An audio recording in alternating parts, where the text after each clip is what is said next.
And what is this trap? Well, we're going to look at it because white falls into the trap with open eyes.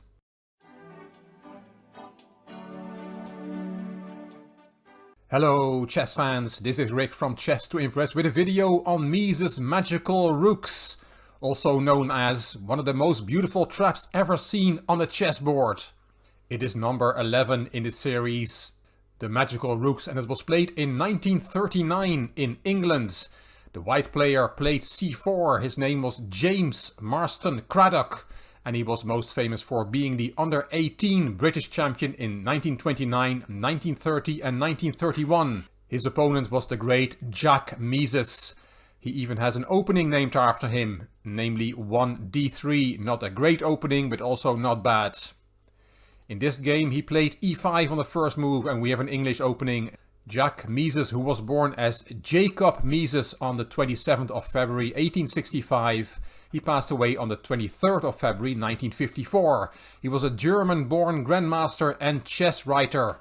In 1938, following Kristallnacht in Germany, at the age of 73, Mises went to England. Mises was a Jew.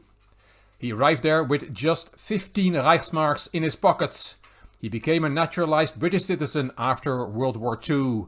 And at the age of 84, he defeated the 86-year-old Dutch master Dirk van Foreest, who was an ancestor of the contemporary grandmasters Jordan and Lucas van Foreest.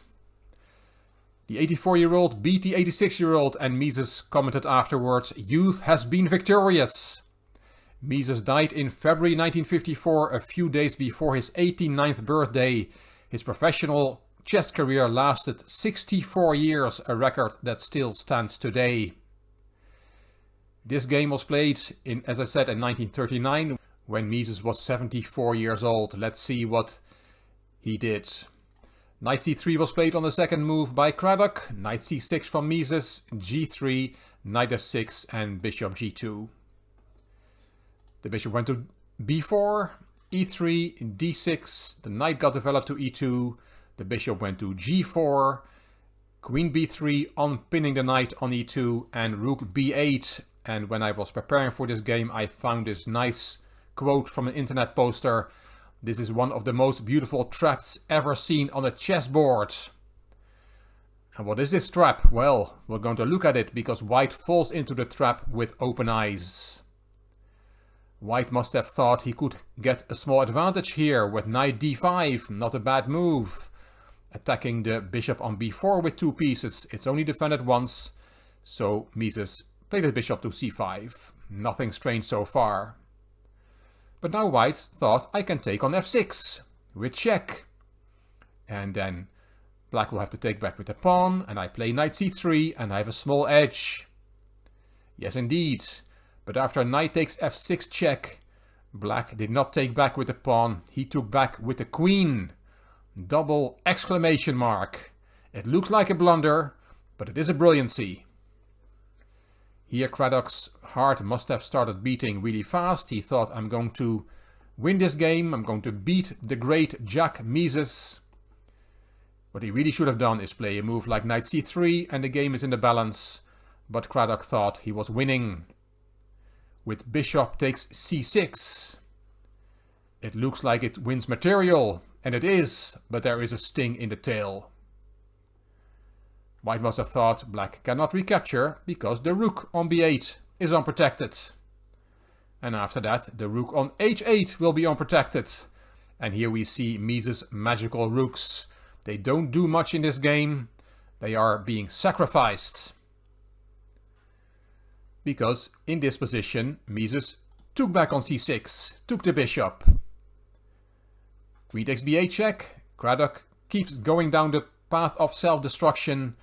What he should have done here is play queen d1, but black has a big advantage because of the weakness of the light squares in white's position. White badly misses his light squared bishop that he just has given up. White's light squares are awfully weak. But in the game, queen takes b8 check was played by Craddock.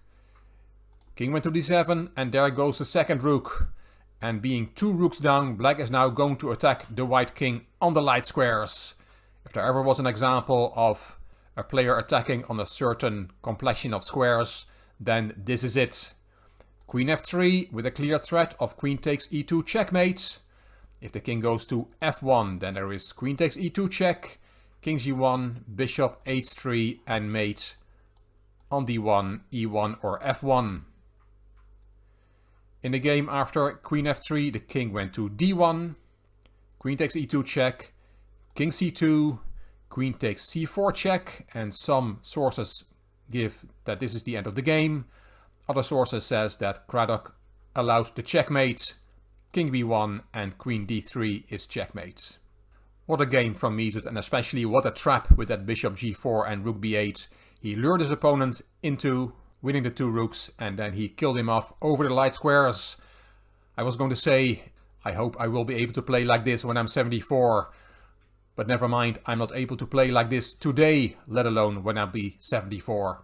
Great game from Jack Mises. Hope you enjoyed it. I hope you enjoyed this video. If you did, please give it a thumbs up. Please subscribe to the Chess to Impress channel and please leave a comment. I will read them all and I will reply to them all. If you liked the video, it would be great if you could share it on social media by clicking the share button on YouTube. You can find me on Instagram, on Twitter and on Facebook. This is Rick for Chess to Impress. Thank you for watching.